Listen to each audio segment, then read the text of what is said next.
በሰሜኑ የሀገራችን ክፍል የድሮን ክትትሉ በተጠናከረ ሁኔታ መቀጠሉ ተነገረ። በኢትዮጵያና በኤርትራ ድንበር አካባቢ የድሮን ቅኝትና የክትትል ስራ በከፍተኛ ሁኔታ መጨመሩ ተገልጿል። እንደ ምንጮች መረጃ በድንበር አካባቢዎች ያለውን የጸጥታ ሁኔታ ለመቆጣጠርና ያለውን እንቅስቃሴ በቅርበት ለመከታተል ዘመናዊ የድሮን ቴክኖሎጂዎችን በመጠቀም የሚደረገው የአየር ላይ ቅኝት ካለፉት ቀናት ጀምሮ ይበልጥ ተጠናክሮ መቀጠሉ ተሰምቷል። ይህ የክትትል ስራ በድንበር አካባቢ ሊከሰቱ የሚችሉ ማናቸውም ለውጦችን ለመገምገምና ፈጣን እርምጃ ለመለዋወጥ ታስቦ የተከናወነ መሆኑም ተመላክቷል።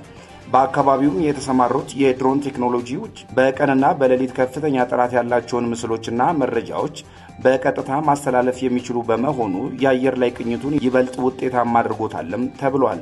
ይህ የክትትል ስራ የሁለቱ ሀገራት ድንበር ተሻጋሪ እንቅስቃሴዎችና የስትራቴጂካዊ ቦታዎችን ደህንነት ይበልጥ ለማረጋገጥ ትልቅ ሚና እንደሚኖረውም ተመላክቷል።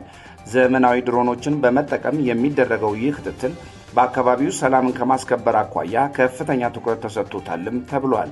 በዚህም የድሮን ቅኝት የሻዕቢያ መንግስትና የህወሓት ከፍተኛ ባለስልጣናት መደናገጥ ውስጥ እንደገቡ ከውስጥ የሚደርሱን ወታደራዊ ምንጮች ይጠቁማሉ።